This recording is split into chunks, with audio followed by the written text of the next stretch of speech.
Depression.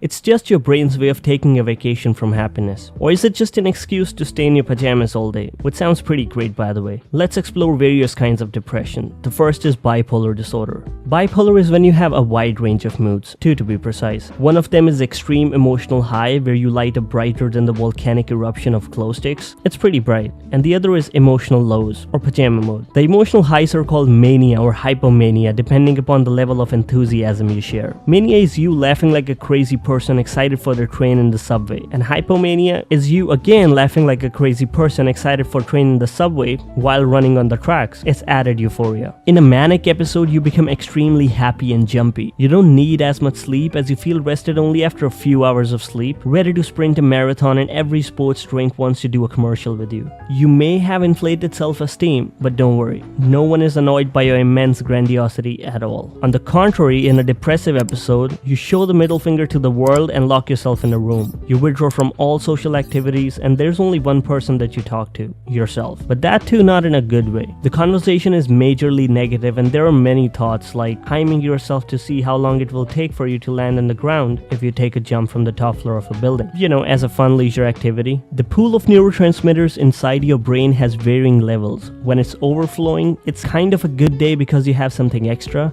You can pee in the pool and no one will know, which is kind of the embarrassment you get yourself in during manic episodes. If the pool is dried out and you jump anyway, that's when you hit the depressive rock bottom. The pool contains dopamine, which is involved in reward, pleasure, and motivation, serotonin involved in mood regulation, sleep and appetite, and norepinephrine that keeps you alert and makes you ready to fight or flee. Manic episodes are bulking season for the three, leading to heightened energy and euphoria. In your house of consciousness, some rooms are more occupied than the others. Prefrontal cortex is the part of the brain that makes you pursue college and is responsible for all your bad life decisions, impulse control so you don't give a competition to Bobo the monkey at the zoo, and regulate your emotions. This region often shows reduced activity during both manic and depressive episodes because intellect is best left unused. Amygdala is the room where the speakers of emotions are installed, and they help you process emotions such as fear and pleasure. During mood episodes, it amplifies whatever emotions are provided to it. During manic episodes, it turns the speakers all the way up, leading to intense emotions, and during depressive episodes, it starts playing sad music because that's exactly what you need in time of hopelessness. You're always caught up in one end of the seesaw. Seasonal affective disorder, or SAD, is what you become when you don't like the weather. You look outside the window and everything is gray. The sky, streets, people, and traffic lights. It usually occurs in fall and winter, and when the sun leaves, so does your will to live. Sounds like healthy attachment. And your will to do pretty much anything else, so you don't leave your room. Laying in bed for one whole season is a really smart way of getting things done. This is also when you start receiving the good old unsolicited advice like, just stay positive, or have you tried yoga? Because no one ever thought of that. You succumb to oversleeping and try to hibernate your way out of depression. Your old hobbies will no longer interest you, but you will gain some new ones like binging on carbohydrates because of appetite changes, and playing games like, let me close my fucking eyes for 72 hours. At the brain level, serotonin levels of course will be dropped due to lack of vitamin D, but there will be melatonin overproduction. Melatonin is a hormone that controls the sleep-wake cycles. During winters, the longer nights already contribute to increased melatonin production, which contribute to the feelings of sleepiness and lethargy. In people with SAD, who are sad, melatonin production may be even more pronounced, disrupting their circadian rhythm. Some lifestyle changes can help alleviate symptoms, such as putting your head in a big box of light. Seriously, it's called light therapy, and the light therapy box mimics the outside light. Maybe just don't stick your head inside. Generally, the light box should provide an exposure to 10,000 lux of light and as little UV as possible. Maintaining a healthy sleep schedule, contact with friends and family, and participating in social activities also help. Postpartum depression is the type of depression that occurs after childbirth, which is natural when you encounter the cry machine. And it doesn't come with an off switch. As soon as the baby is popped out, the mother goes, ah shit, now I'm depressed. But well, it's too late now because what are you gonna do?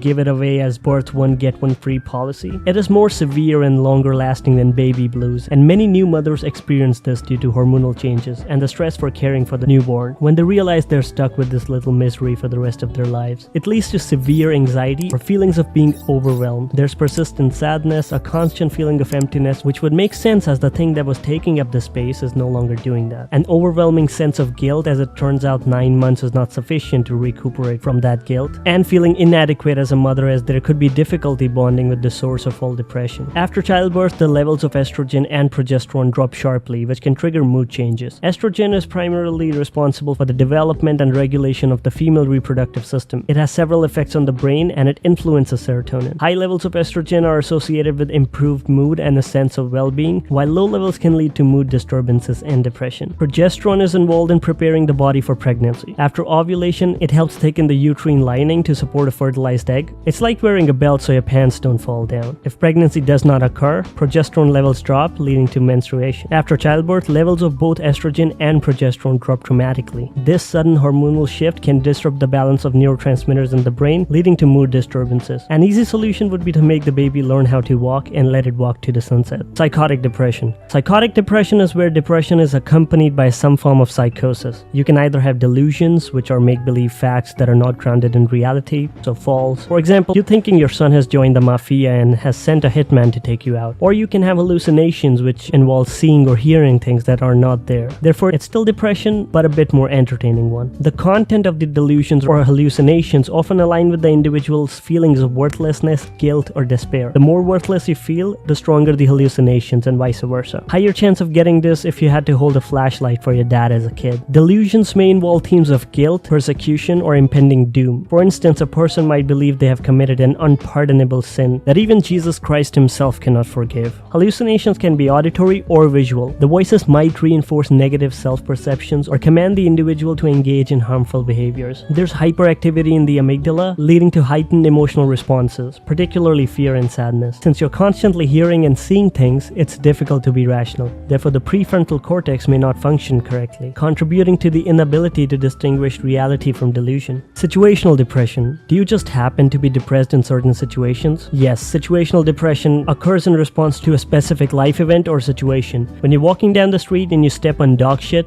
that's depressing. There are identifiable stressors such as major life changes like loss of a loved one, divorce, job loss, or moving to a new place. Stressful life events such as illness, financial difficulties, relationship problems, or other personal crises. And environmental changes like shifts in social or work environments that cause distress. Usually when the stressor is removed or the person is used to it, the depression ceases to exist. If one day your partner is going to take out trash and the garbage truck takes the bag as well as your partner, suddenly you're not depressed. If you encounter a stressor, behind the scene cortisol is released, the stress hormone. Chronic stress can negatively affect neuroplasticity, the brain's ability to adapt and reorganize itself, changing it for the worse. Your brain is plastic in the sense that you can change it, not in the sense that you cannot recycle it. It's pretty organic.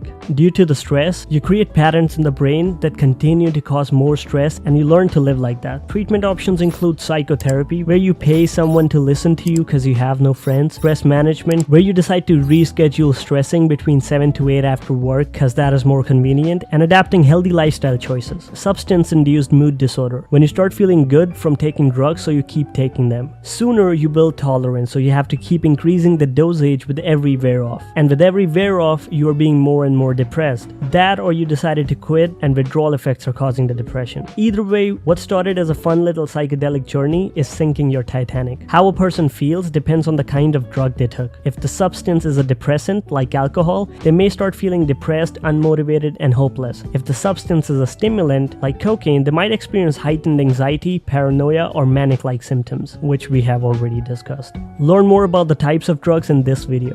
Dopamine and serotonin are as usual the victims of your compulsive ass. Every time you consume a substance, dopamine rises above the baseline. But then, as the substance wears off, it drops way below the baseline, which is associated with depression. Depressants like alcohol increase the activity of GABA and decrease glutamate, leading to a calming effect. Think of GABA as the brain's brake. It slows things down, helping you feel calm and relaxed. It tells your brain to chill out a bit. On the other hand, glutamate is the brain's gas pedal. It speeds things up, making you feel more alert and excited. It tells your brain, enough chilling, let's get moving. When you drink alcohol or use any other depressants, it boosts GABA, which means that it uses the brakes more and you feel relaxed. But if you keep drinking, your brain tries to balance things out by making the brakes less effective. So when you're not drinking, you might feel more anxious or restless because your brain's natural calming system isn't working as well as it should. Treatment involves detoxification of whatever it was you were taking, paying people with a degree to listen, or medication like mood stabilizers or antidepressants, but this time with a prescription.